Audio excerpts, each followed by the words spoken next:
It's about lock picking, and it's realized by two guys fond of lock picking. Lock picking is the art of hacking real locks. So we are still thinking why is that conference in the planning, but we found very interesting because it's a new way of hacking physical devices. So I would like you please to applaud our speakers about lockpicking.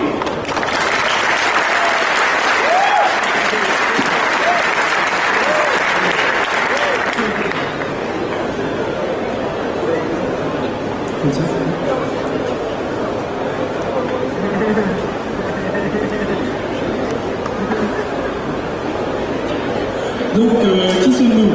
Coquelitos, Olivier qui est assis ici, qui va s'occuper des démonstrations principalement, qui est un expert en ouverture de cylindres haute sécurité, donc tout ce que vous voyez sur internet qui est marqué incrochable, breveté, impossible de l'ouvrir, c'est lui qui s'en occupe en général.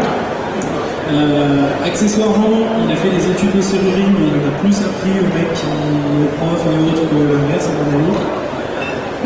Pour ma part, Mr. Jacques, je m'appelle Alexandre, je travaille dans l'industrie de la serrurerie et je donne des cours et des formations d'ouverture fine sur tout type de méthode globalement avancée d'ouverture sur tout type de cylindre. Alors, qu'est-ce qu'un organigramme et pourquoi est-ce qu'on voudrait faire un pass général?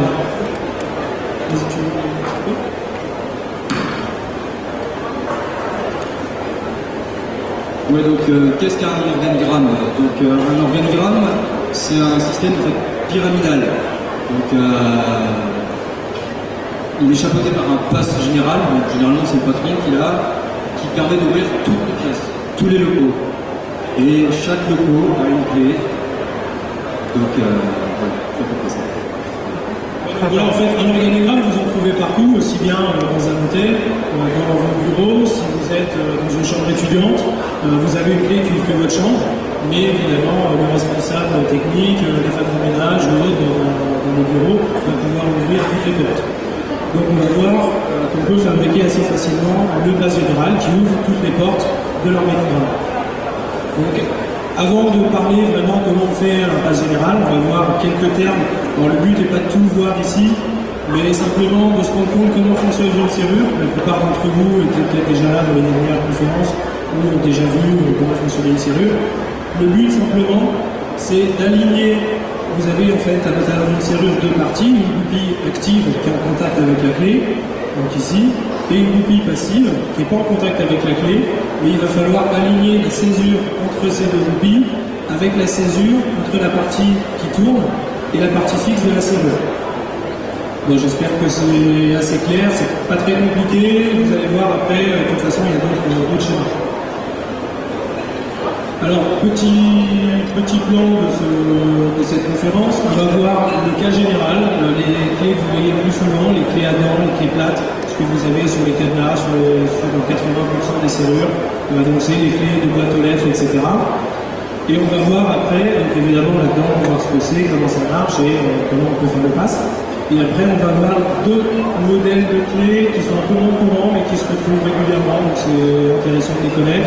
C'est un peu plus sécurisé, mais bon, c'est pas toujours suffisant. Et on va voir également comment se protéger, voir qu'est-ce qui fait qu'un modèle est meilleur qu'un autre.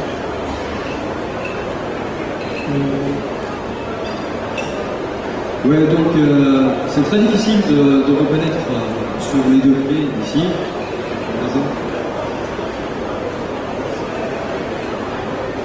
Alors par exemple, ici, on a la clé, la clé d'utilisateur. Il n'y a aucun repère.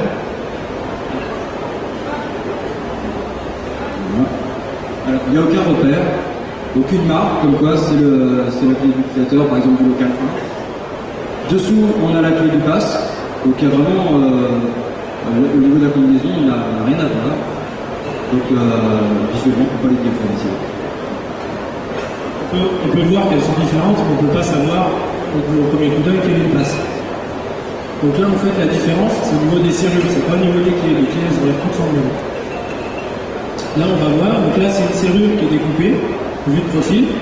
Et donc, vous voyez ici les coupures entre les goupilles, donc les pistons qui sont à l'intérieur de la serrure. Et si vous regardez bien ici, vous voyez qu'il y a un piston ici qui fait à peu près 1 mm. C'est un piston supplémentaire qui permet d'avoir plusieurs combinaisons dans une même serrure, c'est-à-dire qu'on va pouvoir l'ouvrir avec plusieurs clés différentes. Donc là, il n'y a pas de clé. Ici, on a la clé utilisateur. Donc on voit qu'ici, il y a un piston qui fait à peu près 2 mm qui passe en dessous du bâton de césure. Et ici, on a deux petits pistons qui sont au-dessous. Donc la clé fonctionne, ça tourne. Si on met la clé de passe, à l'inverse, ici, le piston qui fait 2 mm, il est au-dessus des césures. Et les deux petits pistons, ils sont en dessous. Donc en fait, cette serrure peut être ouverte par deux clés différentes. Voilà. Et si on met une mauvaise clé, on voit que c'est pas aligné. Ici, vous avez un piston qui n'est pas du tout aligné, donc la clé ne pourra pas ouvrir. C'est pas la bonne clé du tout. Alors, qu'est-ce que ça implique? Dans toutes les serrures d'un organigramme, il y a la combinaison du pass général. Ça veut dire que même le local poubelle qui est au fond de la cour, il contient la combinaison qui va permettre d'ouvrir la salle des coffres, qui va permettre d'ouvrir la salle des serveurs, qui va permettre d'ouvrir la salle de direction. Voilà. Donc, ce qui est intéressant de noter sur les cellules, c'est que contrairement à la plupart des logiciels des systèmes de sécurité en informatique, sauf ceux qui sont open source, le reverse engineering n'est pas toujours évident en informatique, alors qu'en serrurerie, vous prenez au pire une meuleuse, une grenelle, une benne scie à l'étau, vous arrivez toujours à démonter une serrure et à voir ce qu'il y a. Même une pince à circuit, des fois c'est des vis, des fois c'est des goupilles, un sac de chaises goupilles. Là par exemple j'ai pris une chaise goupille pour les ouvrir, on verra par la suite. Donc on voit ça à la portée de n'importe quel bricoleur de pouvoir faire du reverse engineering sur les cellules et de voir un petit peu ce qu'il y a à l'intérieur. Alors donc là on va voir la première faille. On considère que l'attaquant n'a aucune clé. Il arrive par exemple, il veut un espion qui veut cambrioler, qui veut choper des informations sur une entreprise, et donc il est extérieur, il n'a aucune clé. Comment il peut faire pour fabriquer le pass général du bâtiment? Donc, sur les images, on a l'autopsie. Donc, on peut comparer ça en sécurité informatique avec du reverse engineering. En fait, ça consiste à décompiler toute la serrure, donc la démonter et voir ce qu'elle a en quelque sorte. Donc, j'ai pris deux cylindres. Donc, sur la démonstration qui va venir après, vous verrez que j'ai utilisé les mêmes cylindres. Donc, j'ai démonté un cylindre A. Vous voyez qu'en haut à gauche, ici, on a une première combinaison, donc une première ligne de césure repérée en rouge ici. Mais on a aussi une autre combinaison, donc celle qui passe, qui sera commune à la combinaison de la serrure P. Donc là, on a la combinaison de la clé. Et on va retrouver une combinaison commune, donc celle qui passe.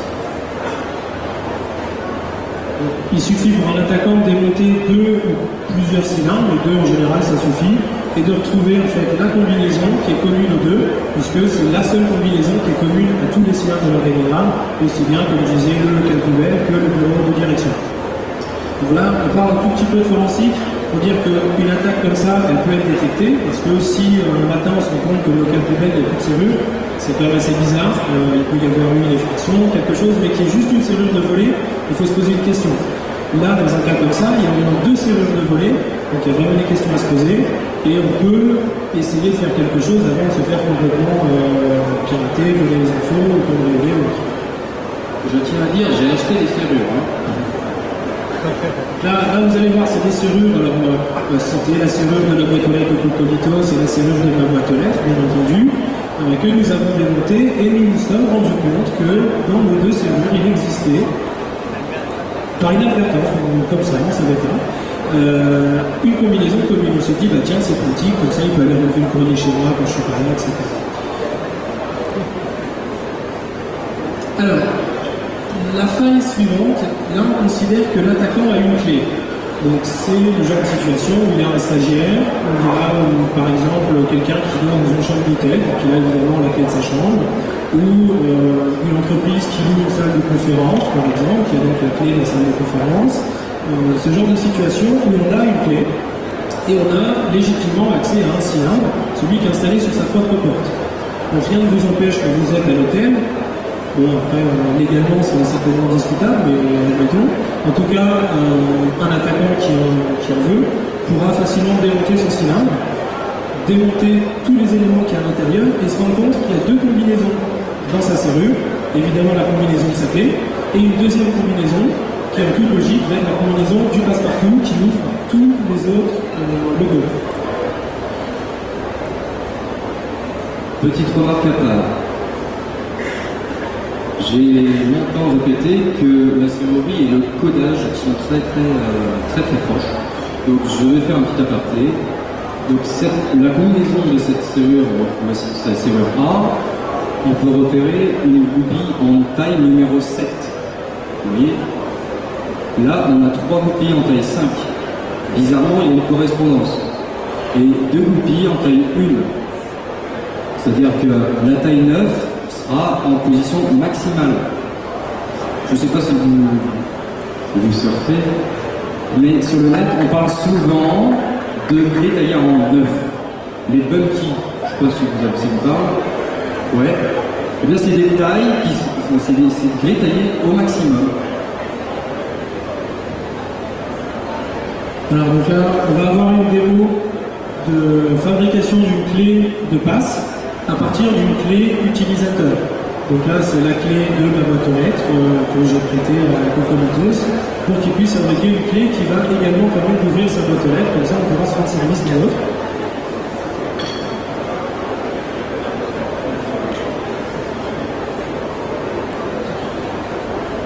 Et là, ce qui est intéressant de noter aussi, c'est que la façon dont ça a été conçu n'est pas tout à fait intelligente, dans le sens où on peut modifier une clé existante pour devenir le pass. Il y a d'autres situations, quand c'est un peu mieux fait, où on ne peut pas la modifier. Il faut trouver une clé vierge, il faut fabriquer quelque chose qui va remplacer la clé vierge. Mais là, c'est tellement simple, entre guillemets, qu'on peut modifier la clé utilisateur.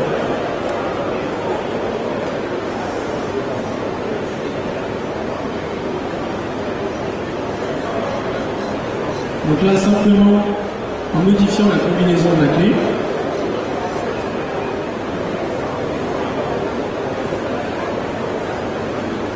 on va pouvoir faire une clé qui ouvre les deux serrures. Si tout se passe bien.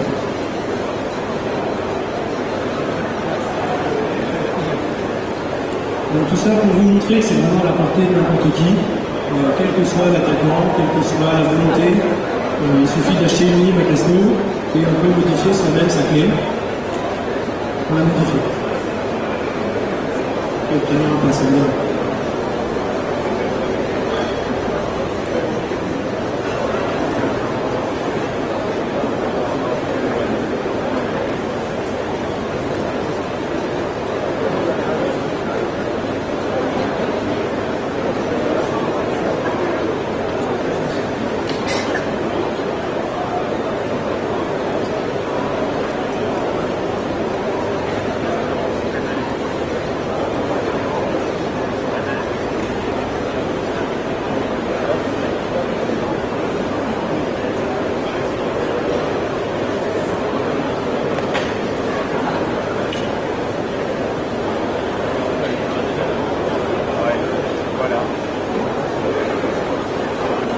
Là, évidemment, on connaît la combinaison. Il a mesuré avant les dimensions des goupilles et après, il a déduit la profondeur qu'il fallait mettre sur la clé. Donc là,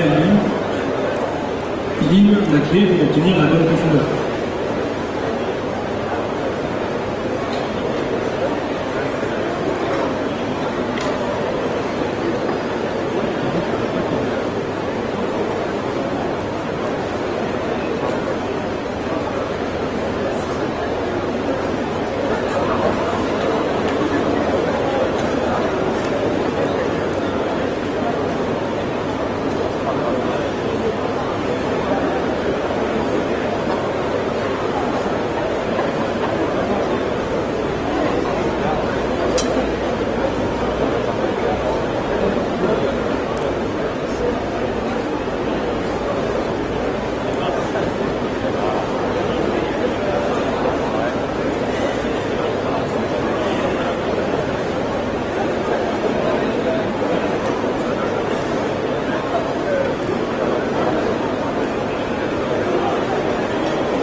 Alors, à tout le monde, je dédicace cette clé à Freeman, qui a récemment perdu sa clé.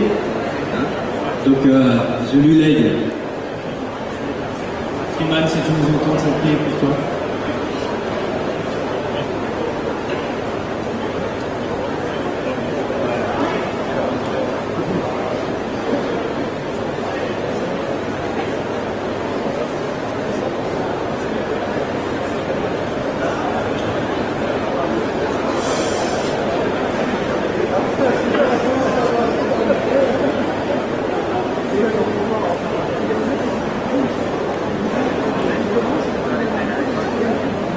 Instant de vérité, on va voir si ça marche. Donc là, il a la serrure 1. Donc les deux serrures ont des clés différentes. On pourra montrer qu'une clé n'ouvre pas l'autre, évidemment.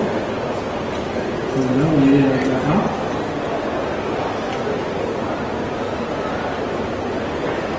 Et voilà. Donc la clé fonctionne très bien dans la serrure A.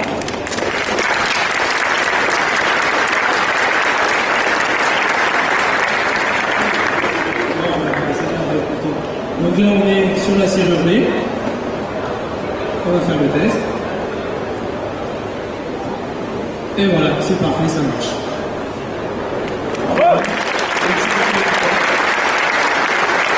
Merci les gars, j'avais cassé la mienne avec un moteur. Ah, c'est simple. Il y a une autre alternative, si on n'a pas les clés, le profil a été, la section de la clé a été très très bien étudiée par les ingénieurs. C'est-à-dire on peut aussi faire le pass dans une lame de scie et ça va ouvrir. En fait,